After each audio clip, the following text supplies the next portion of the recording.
Yeah, I mark you absent because you came late. I cannot give you attendance. Yes, are there any questions on the assignments so far that we have done?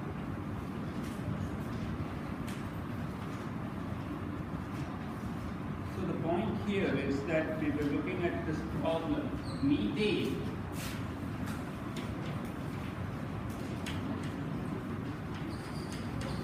And actually 14 bar, not 10 bar as I have written.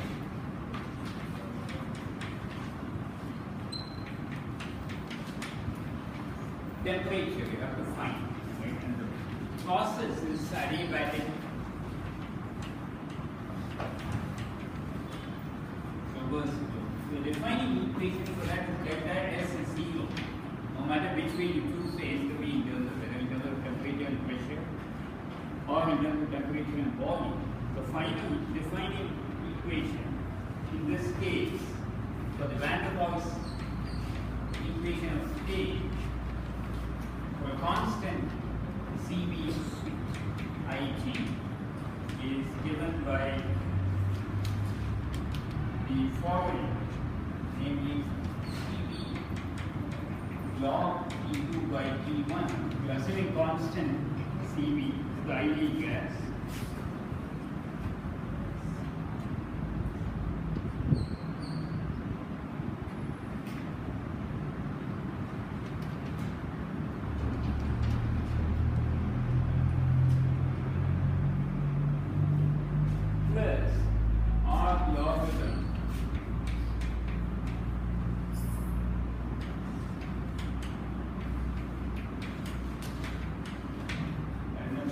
What you have. This is the final equation that will come. On top of it, we also have V2 equal to R V2 by V2 minus P minus A over V2 square. And so with these two equations, two equations in T2 and P, so we can in principle solve. Right? So what I want you to do as an exercise, we start out, we express this as delta of S minus SIG at TV plus delta SIG TV and arrive at this equation. What I want you to do is to do the same thing for TV, and this also will change and show that you will get the same equation. So when you work in the TP domain, you will get CPIG directly.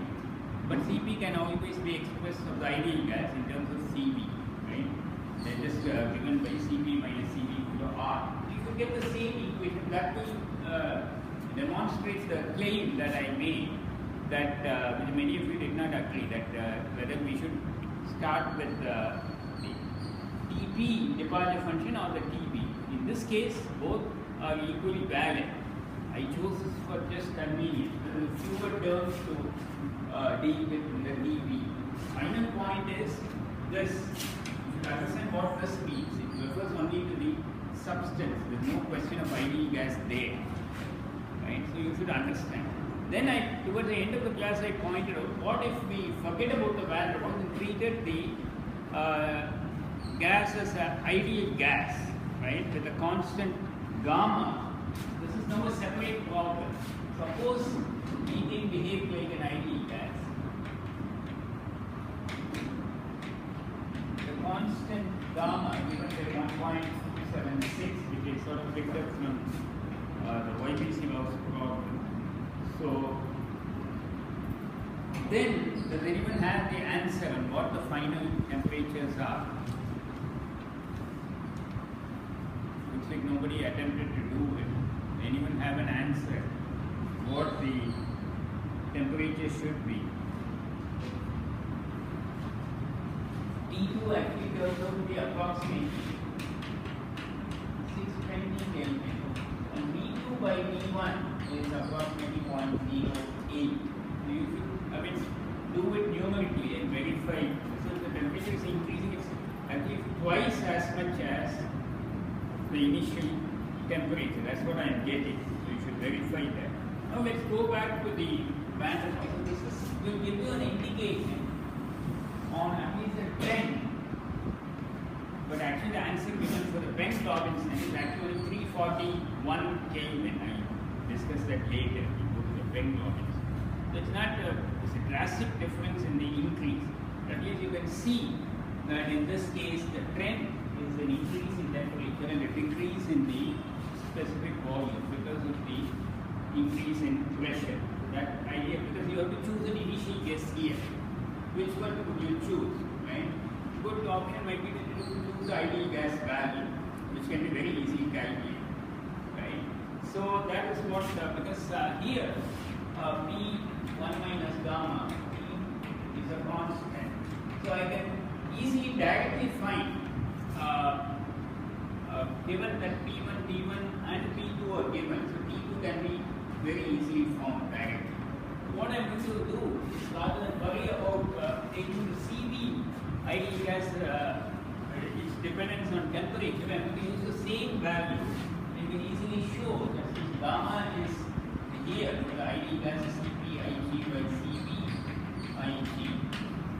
And taking, so I want an expression for CV, a value for CVIG. So there is, this is CVIG plus R by CVIG. That I am going to take into 1.276, which means all over CPIG is simply given by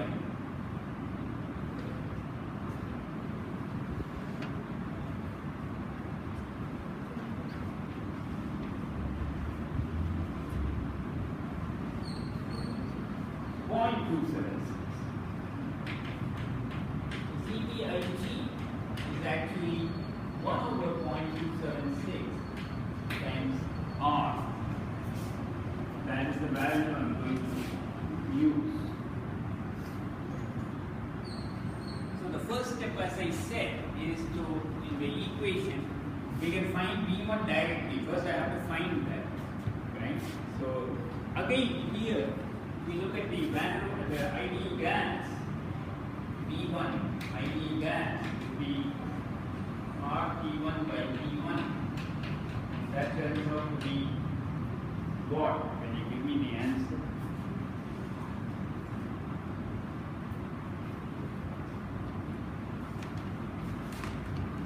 It's going to be 8.314 times 310 by 40 into 10 power 6 expressed in millimeters per mole.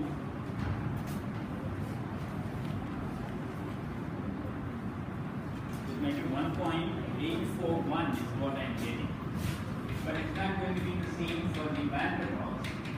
You see how much it is different. For the van der Waals, I have to solve this.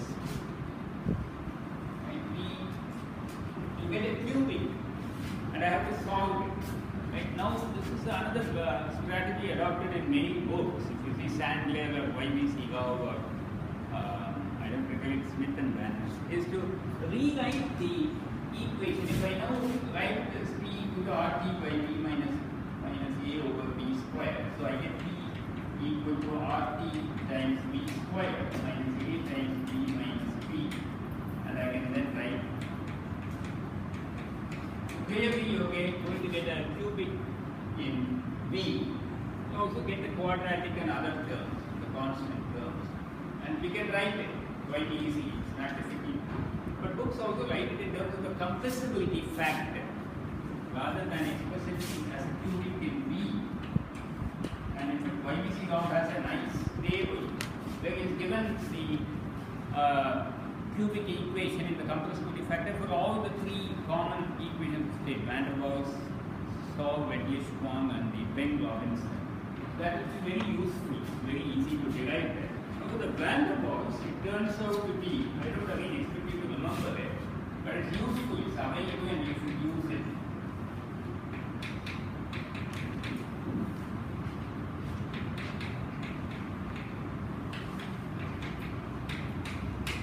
We can easily verify that this will be the cubic in Z rather than speed.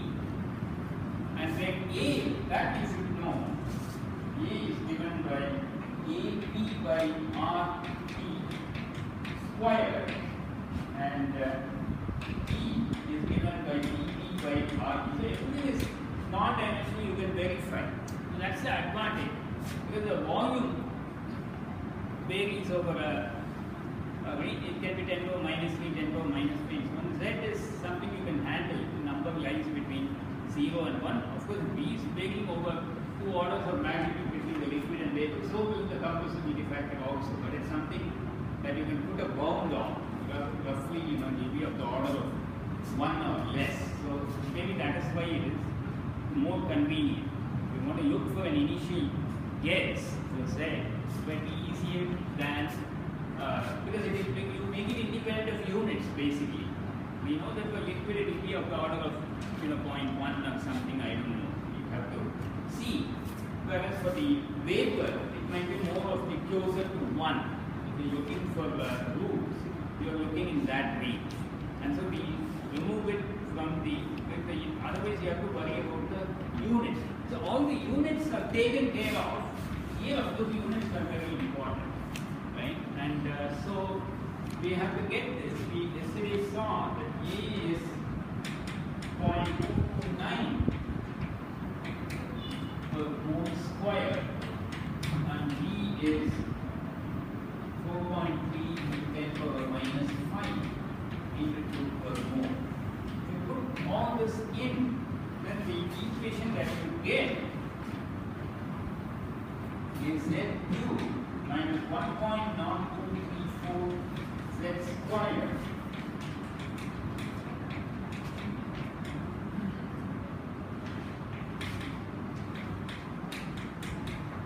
so either you can check it or you can reproduce the same thing for the pen problems. It is slightly more complicated, right? So I don't want to waste time you calculate all these coefficients. So this is the equation you should get, and the solution I am getting is there are 3 roots you will get, but I found that only one of the roots, I think the other 2 are probably complex conjugates, right? So only one real root I could get for this particular equation, and that root turned out to be Z equal to 0.9746 or Z1 I can call it, which corresponds to the state 1. So from that, I can so you can see it's very close to 1. That's not surprising because this pressure is fairly low. It's very close to being an ideal gas. It may not always be a good indicator, but it certainly gives you some idea. And the VIG, actually the V1, rather not the ideal gas, van der Waals, turns out to be 1.7942.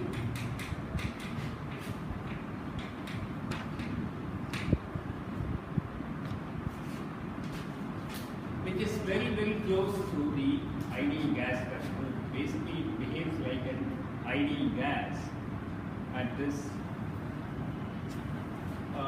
pressure and temperature. Another way of doing this, you can see this also in YBC law. What he will do is to set up an iterative procedure. This is probably something you can do in Excel or in the calculator. And because I know that I am interested only in one group. So you sort of have an idea, given that there is no question of you dealing with a gas, so we are interested only in one group. So in that case, what, for instance, YBC law has this scheme is rearrange the equation so that there is always a linear term in this.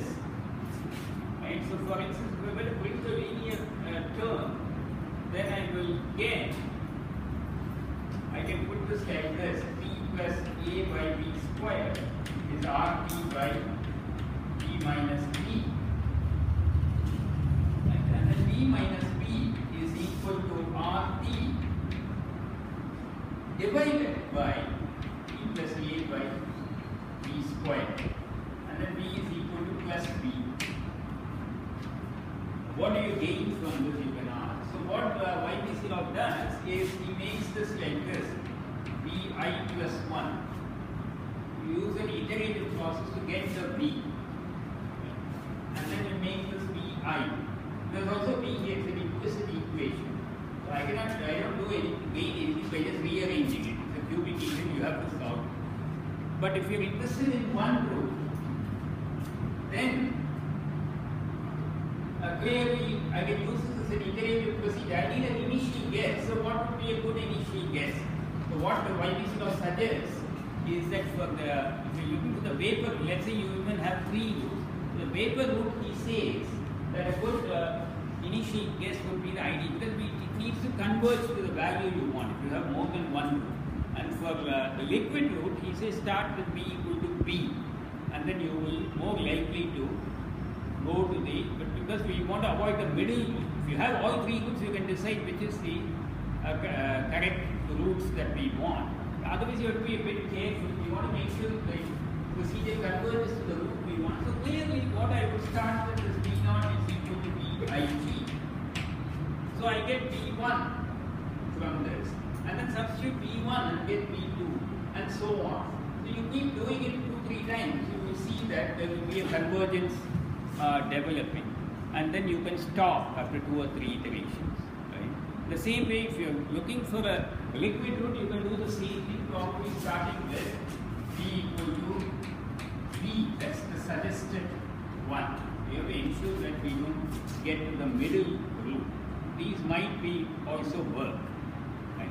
Of course, if you can set up the cubic equation in your calculator and get the roots, there's nothing like that. You can easily do it that way. So these are various ways of numerically handling, because we don't want to get into the numerical aspect too much, but we also need to have some practice, right, in solving and getting these numbers, taking care of the units and so on. So at least 1 or 2 of these you should work out and find the roots, and not just come to the exam think not having solved even a single problem. Then you might have a issue in doing it correctly, right? So are there any questions? So we have now found everything. The only thing is now solve these 2 equations. B1 is found, B2 and B2 are the ones that have to be found. And you can also here, because it's a van der Waals, I can reline this further in the following way. So I can write this as further as B2 plus A by B2 square. This is not really needed, but I just thought it's probably to simplify it as much as possible, because basic point is I have 2 equations in T2 and T1. What I am doing is substituting for T2 from here into this, or maybe I did the other thing. And T2 can be easily, because it's appearing as a linear factor, so I can solve for T2 in terms of B2 and substitute it here. Right? I don't know which is the route that I follow, but nevertheless, you should get this.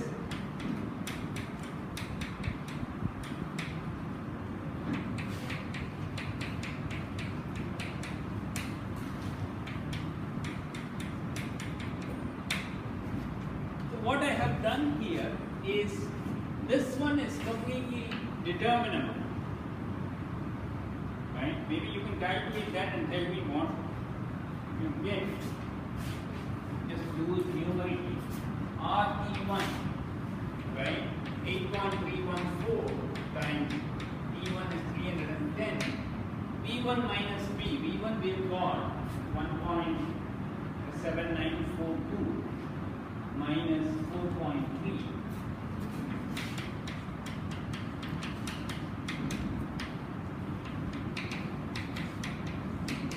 The raised to the power R is 8.314. Okay, R over CBIT we've already got is 0.276.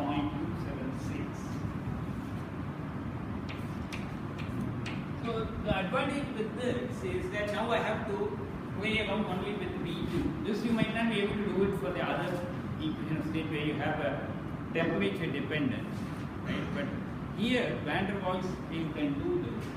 So all I have to do is to choose various values of B2. I know B2 is going to decrease from the ideal gas, right? So I can easily get this. Anyone has an answer for the right hand side?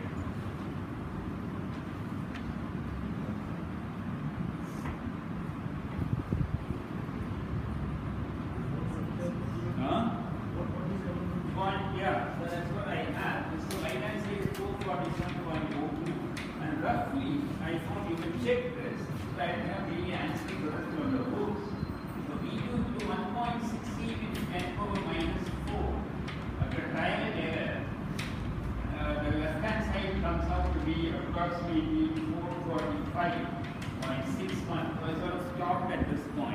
between 445 and 447. Difference of 2 by 400, 450. So it's a very small. So roughly you get the answer, and you can see that there's a significant decrease in V2. Right? V2 this is a lot of 10 power minus 3, almost 0.1 or a factor of 10 different decrease in the volume. The temperature surprisingly actually occurs a little more than that of the. When I substitute it into this equation, I get the temperature to be about 642.36 Kelvin.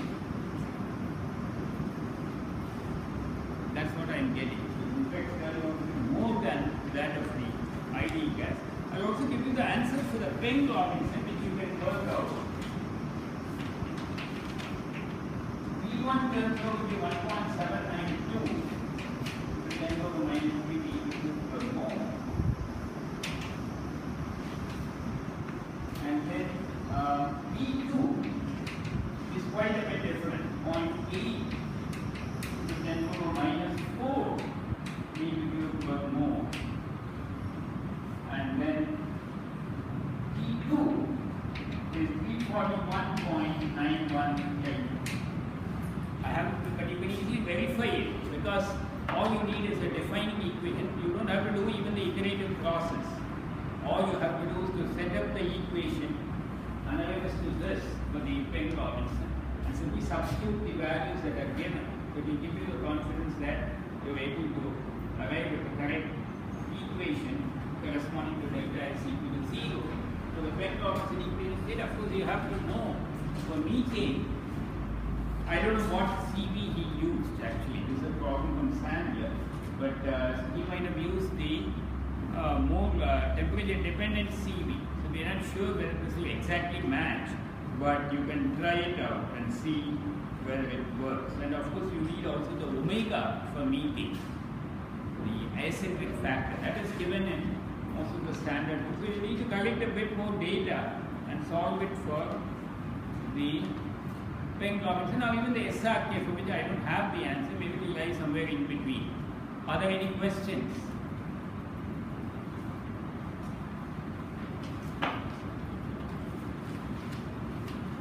Now I am not going to discuss the second problem or even any of the other problems. The third problem is just again insulated this thing and work done you have to find. So it's a adiabatic process and work will be given by simply negative of delta E. So what is given is also, some of these problems are also from YBC law, where the tables for ammonia is given. So for that you don't need any of these botheration with the equations, that you can directly take the values from the tables and do it. So you are asked to do that. Same thing with the problem 4.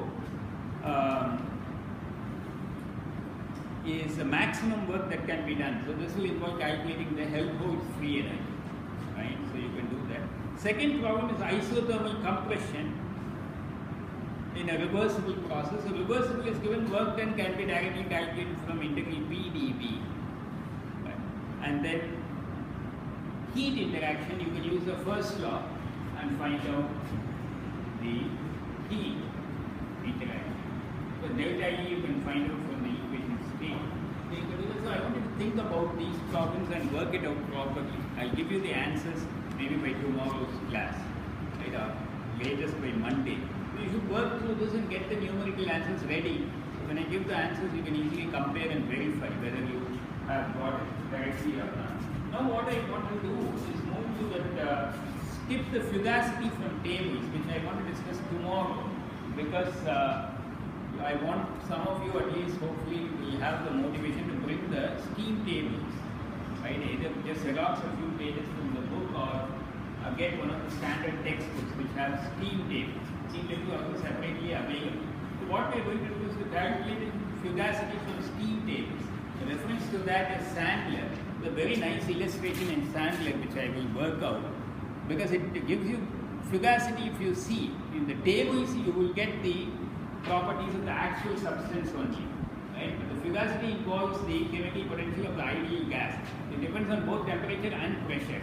So to calculate the fugacity from table will give you very good understanding of how to handle the ideal gas part, which, as we have seen, in departure functions also can be somewhat problematic, trying to interpret the conditions or properties of the ideal gas. So we'll see how to do that. So it will be good if you can bring some copy of your tables so that you can follow what is going on.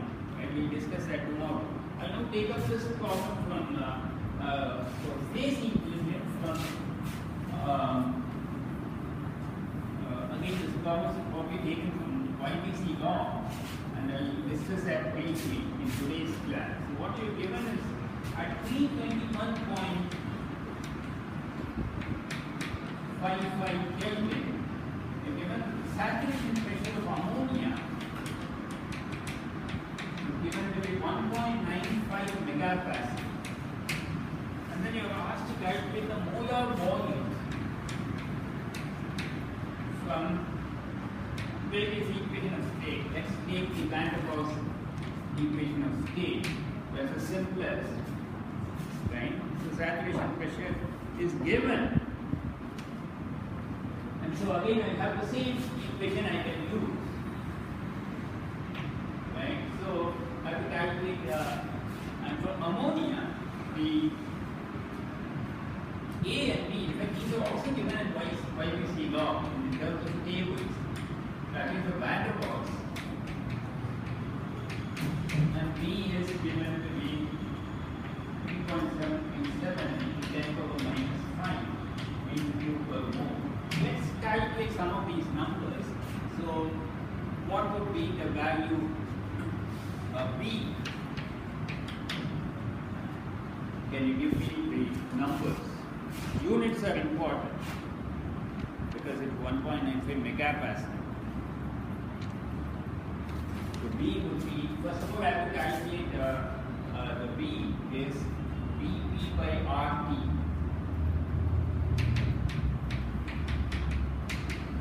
What would be P? P is obviously the saturation pressure, because at that saturation pressure I want to calculate the vapor and liquid volume. 1.95 to 10 power 6 divided by RT 8.314 times 321.55.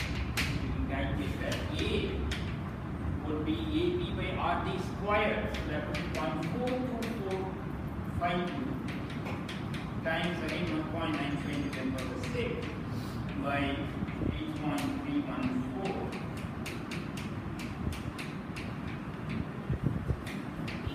squared. That will be what capital A and capital B is. Because I don't see B is 0.0273 and A is, what I am getting is 0.116.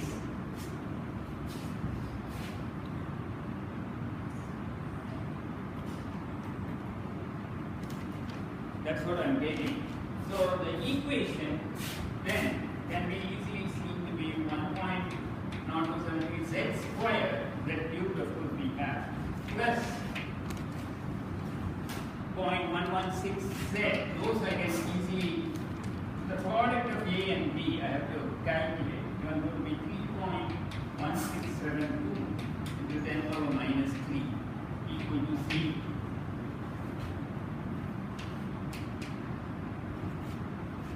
This is the equation I have to solve. I don't know how it's probably use one of the Cardan's rule that is given in YBC law, right? And I found that actually 3 roots are there in this case. So it sort of matches with what is asked for. So the 3 roots are given to be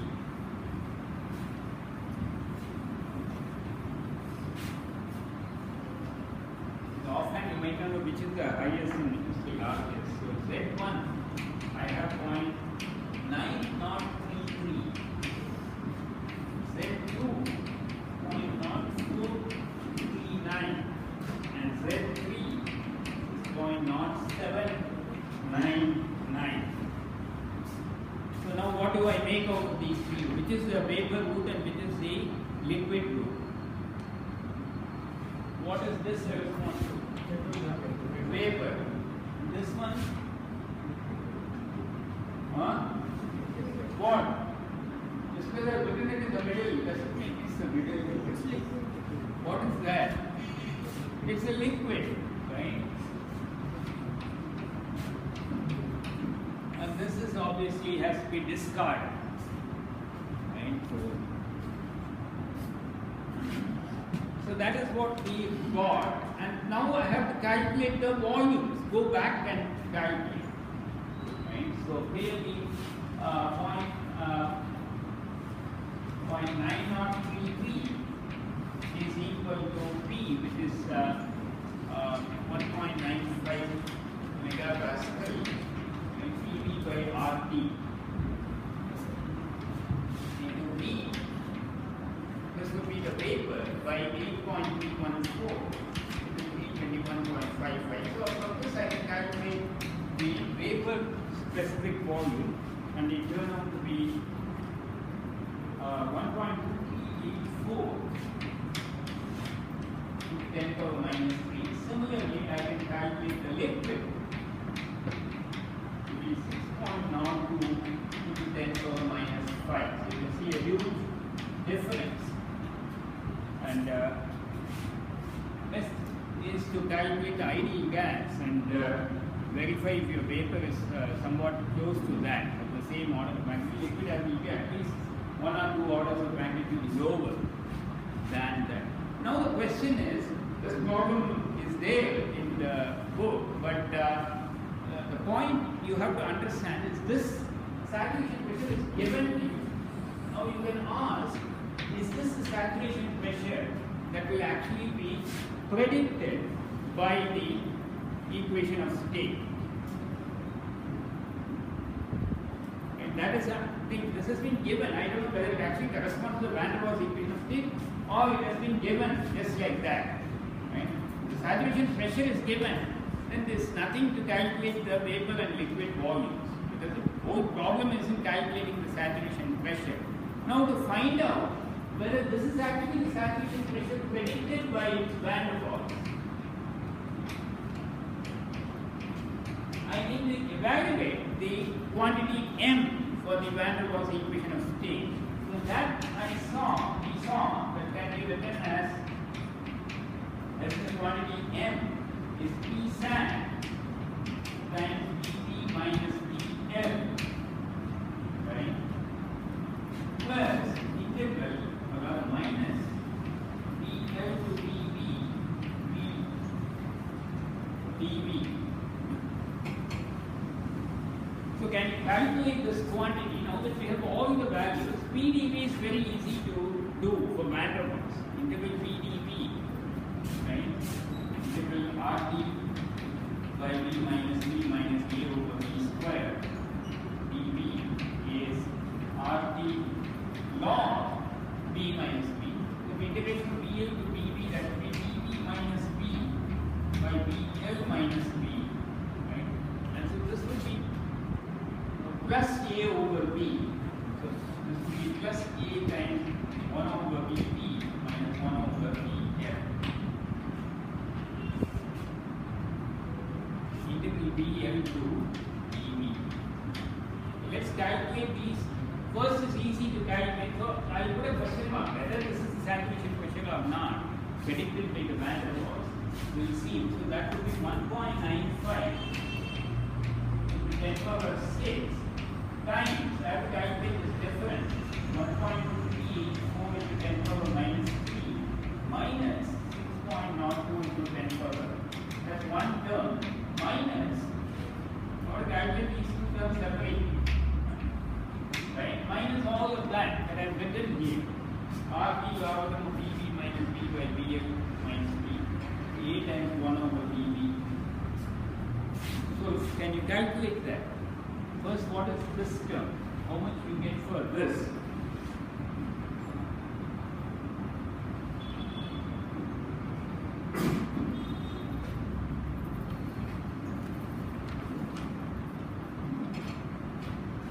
That should be fairly straightforward to calculate.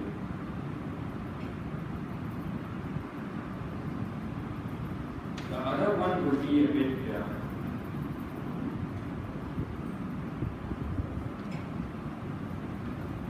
numerically I want you to calculate.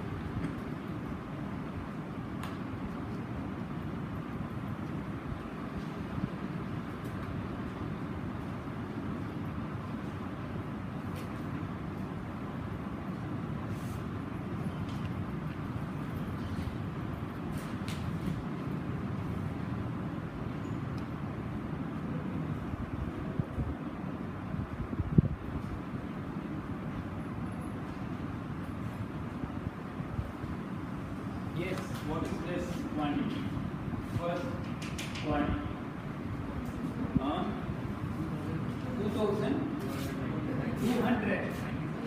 2297 minus what?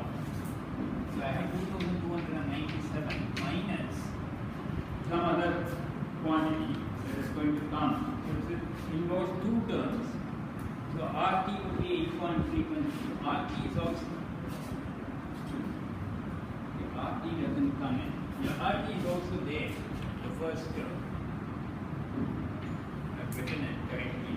So this I want you to calculate, and we have to subtract it from that.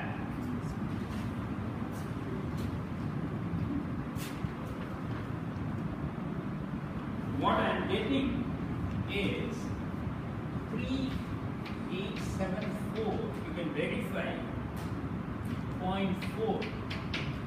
So what does it say to you?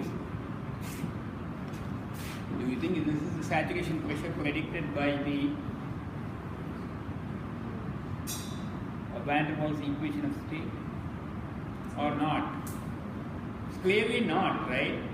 Because this is saturation pressure. I found out is correct, that is experimentally determined saturation pressure. So it's correct. But actually these values that we have calculated really do not make much sense, because these are not corresponding to the actual saturation pressure predicted by the Van der Waals. So that is something you have to understand, that there may be a mismatch between the actual saturation pressure and the saturation pressure that would be predicted by a particular equation of state. And Van der Waals is not known to predict saturation pressures very accurately. That is reflected because if I substitute the experimental saturation pressure, getting this huge difference. This is a very huge difference. 2297 minus almost 1600 of the same order as the two terms. That's what you have to look at when you calculate the difference between two terms. Rather than give the absolute value of the difference, you should also see how much, because the difference of 2, when you're calculating 3000 minus let's say 2998 is nothing. But if you're calculating a difference of 2, let's say 3 minus 1, then it's a big difference, right? So you have to understand that it's clearly a big difference, and it's also less than 0. Now I can ask how, if I were to now regard this to calculate actually the saturation pressure predicted by the Van der Waals. Now this is not the correct one. So what would you do? Whether you increase the pressure or decrease the pressure? Right? Because we have seen this is area 1 minus area 2, and our defining equation for the revised pressure is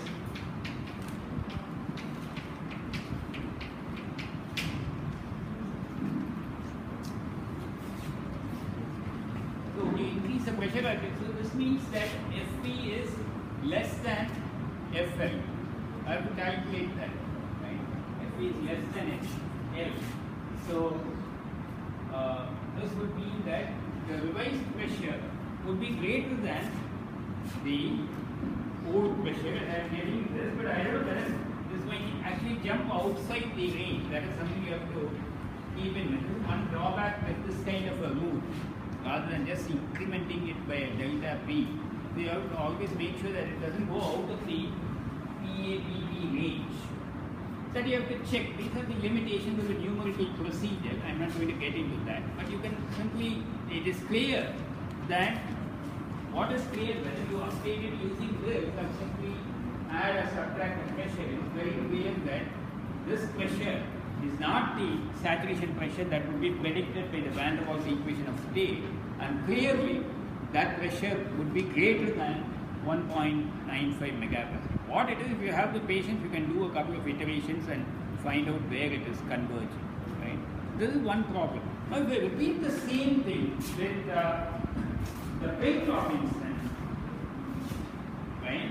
We can now use the same calculation I want you to do, and so we use the Pink Robinson equation of state. Now, for the Pink Robinson, also the cubic equation, that is a critical point. So what I am doing is I am avoiding having to go through this iterative procedure, and I am just pointing out certain features of the procedure, right, which are numerically intensive. So for that, the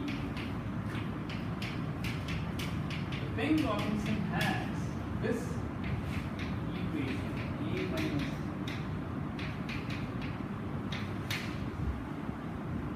obviously a more complicated equation.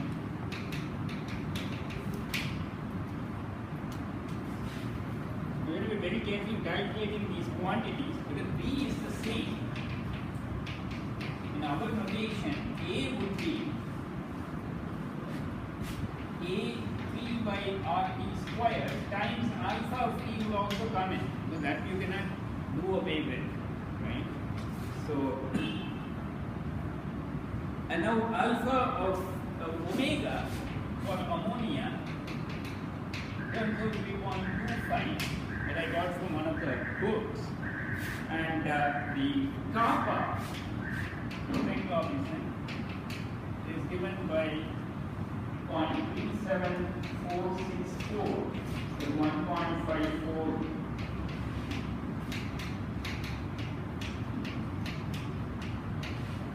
And that turns out to be 0.7. So you need all these data, right? And then finally, what I am getting is that the two vapor rule and liquid rule, the compressibility factors are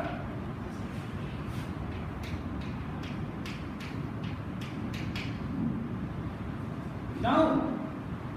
This quantity will remain. Now I am going to just check. I am not going to calculate the saturation. I will find out whether the saturation pressure given is actually the one that would be predicted by the Pink Robinson and how far that would be away. So calculating this is fairly straightforward. I have to calculate PV and PL, and then I can calculate Psat times. So I am going to use the same Psat that is given to me. Right, so now I found the vapor and liquid volumes. I haven't given the volumes, you can easily calculate it as predicted by the Pink Robinson, and they are quite different, you can see. They are quite a bit different. This is different, at least 10 to 15% difference is there.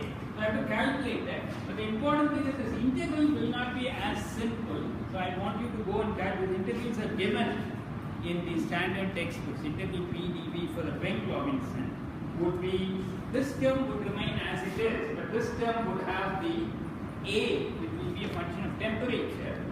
A times alpha of T would come, and this is not V squared, but it's more complicated. V squared was 2VV and so on and so forth. So that you have to integrate out, and we've run out of time. So I'll discuss that briefly in tomorrow's class.